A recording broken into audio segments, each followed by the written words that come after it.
Mirë se vini në kanalin ton, mos harroni të bëni subscribe dhe të klikoni si përzdiles për të marrë njoftimet më të reja. Faleminderit! A duhet t'i fusim fasulet në ujë para gatimit? Eksperti jep përgjigjen që do ju befasoj. Mund të quhet pa frikë receta më karakteristike dhe tradicionale e Shqipërisë. Nuk ka shtëpi që të mos e ketë përgatitur të paktën një herë në jetë. Nuk ka shtëpi që të mos e ketë përgatitur të paktën një herë në jetë dhe të jetë mrekulluar me shijen e saj. Kur temperaturat ulen, një pjatë ngrohtë me fasule është perfekte për të rizgjuar organizmin. E mbushur me proteina, fasulet përbën një vak të plotë që ju mban të ngopur.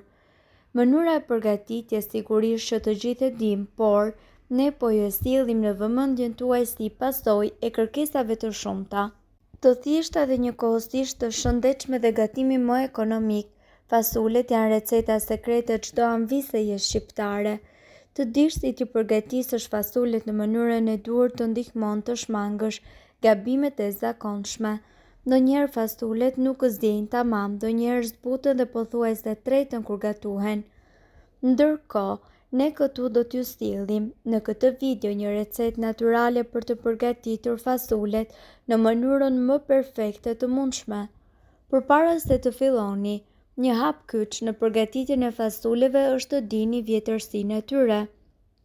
Dhe pse fasulet qëndrojnë deri në 2 vite, ne ju sugjerojmë që t'i gatuani brenda vitit. Përpara se t'i përdorni për gatim, duhet që t'i shpëlani me ujë të bollshëm për çdo papastërti, si edhe të qëroni ato të cilat mund të jenë të prishura. Vjetërsia e fasuleve ndikon drejt për së drejti në kohëzgjatjen që i nevojiten për t'i lënë në ujë. Zbutja e fasuleve në ujë. Lënia e fasuleve në ujë shkurton kohën e përgatitjes, si edhe i bën ato më të lehta për t'u tretur. Nëse ju do të shtoni edhe krip në ujë, pra do të formoni një lloj shëllire, do të mundësoni që lëkura e fasuleve të çahet më shpejt. Zbutja në ujë gjatë natës. Lënia e fasuleve në ujë është një metodë vjetër e të gjitha anvisave shqiptare. Ne ju këshillojmë që t'i hidhni fasulet në një enë dhe t'i mbuloni me ujë dhe të shtoni edhe një lugë gjelle krip për çdo 500 gram me fasule. Lërini në ujë për rreth 4 deri në 12 orë. Më pas mjafton që t'i kulloni dhe t'i përdorni për recetën tuaj. Ka mendime që përdorimi i kripës në ujin ku zhyten fasulet nuk i lejon ato që të ziejnë plotësisht, por në të vërtetë ndodh që ose fasulet kanë qenë të vjetra dhe kanë kërkuar shumë kohë të zbuten, ose as nuk janë zbutur. Si edhe uji i shtëpisë tuaj mund të jetë i pasur me shumë minerale të cilat i japin atij një fortësi dhe nuk lejojnë zbutjen e këtyre bishtajoreve. Megjithatë, për të anashkaluar dilemën nëse kripa ndikon apo jo vërtet në kohën e zjerjes së fasuleve, mund të zbusni fasulet në ujë dhe sasinë e kripës. Shtojeni në fillim apo në fund të gatimit sipas preferencës tuaj. Zbutja e shpejtë. Një tjetër metodë është edhe zbutja e shpejtë, e cila mundëson që të përgatisni recetën tuaj vetëm në disa orë pas sakrifikuar shijen apo teksturën e fasuleve. Vendoseni fasulet në një tenxhere të mbuluar afërsisht 4 gisht me ujë. Tenxheren lëreni në zjarr derisa të ziejë. Pasi të ketë vluar, hiqeni nga zjarri dhe lëreni në ujë edhe për 1 orë.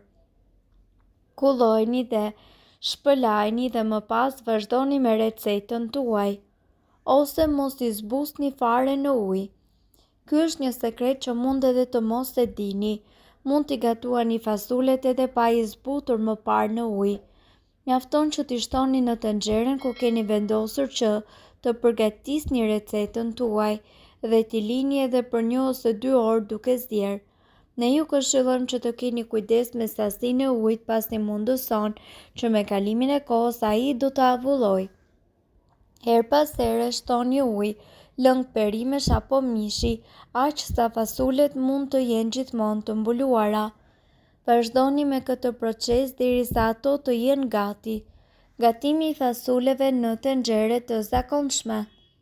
Vendoseni fasulet në një tenxhere, hidhini ujë derisa të mbulohen plotësisht dhe kalojeni në zjarr të ngadalt. Ne ju sugjerojmë që t'i përzini shpesh që të mos lejoni nxitjen e tyre në fund të tenxheres. Nëse ato bien në fundin e tenxheres, do t'u çahet lëkura dhe fasulet do të zbuten tej mase, duke rezultuar në një pjatë ku disa kokra janë më të forta se të tjerat. Në varësi të vjetërsisë së fasuleve, kohëzgjatja e zjerjes së tyre lëviz nga 1 deri në 2 orë për fasulet e reja dhe 3 deri në 4 orë për fasulet e vjetra. Gatimi me tenxhere me presion.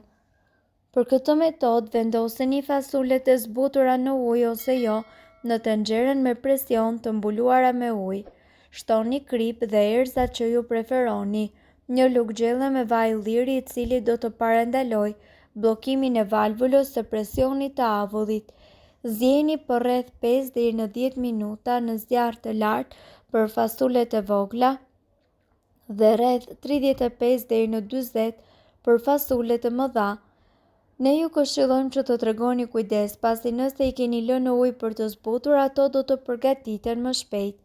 Si të kuptoni nëse fasulet janë gati? Mjafton që me ndihmën e një luge ju të merrni disa kokra dhe të shikoni nëse lëkura e tyre është e rrudhur. Më pas provojeni. Kur janë gati, ato do të jenë të buta deri në qendër, por jo aq të zbutura sa ato të detyrohen dhe të humbasin formën e tyre. Gjithashtu, fasulet janë një nga ushqimet më të larta në vlera ushqyese. Fasulet gjithashtu janë një burim i rëndësishëm i materieve ushqyese biologjike dhe fasulja përmban më shumë proteina se sa të gjitha pemët e tjera. Nga ana tjetër, vetëm një shërbes e vogël e fasuleve kryen një punë të madhe sa u përket fibrave, dhe fibra është një element i rëndësishëm në humbjen e peshës, pasi që zgjat procesin e tretjes dhe kjo ndihmon për të bërë personin të ndihet më i plot për një periudhë më të gjatë kohore. Fibra e fasules shkakton që sheqeri në gjak të rritet më ngadalë, duke ndihmuar që të largojë brejtjen nga uria për një periudhë më të gjatë kohore, ndërsa siguron edhe energji. Fasulja ndihmon në menaxhimin e diabetit. Fasulja mund të përshkruhet si një ushqim i preferuar i diabetikëve për shkak të kombinimit të tyre unik të proteinave dhe karbohidrateve komplekse.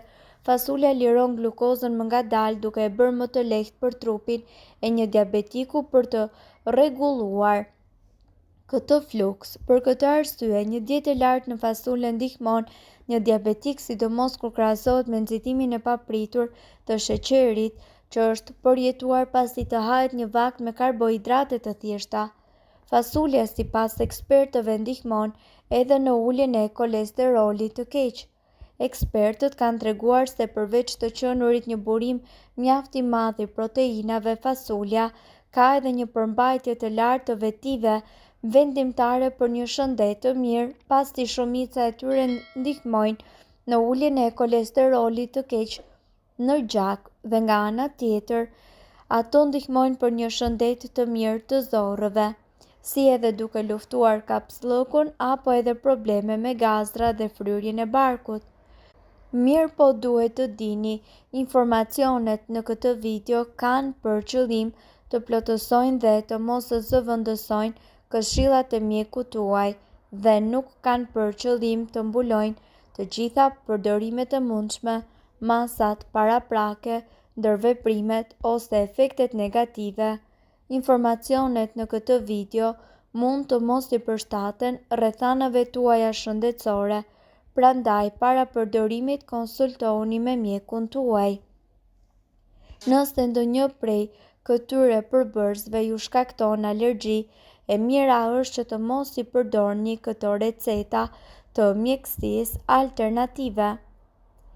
Nëse doni të dëgjoni videot tona që ne postojmë çdo ditë, kliko subscribe. Ju ftojmë gjithashtu të bëni like në videot tona nëse i keni dëgjuar dhe pëlqyer ato. Faleminderit që e patë videon ton. Shpërndajeni këtë video në profilin tuaj në mënyrë që të informohen edhe shokët tuaj. Faleminderit.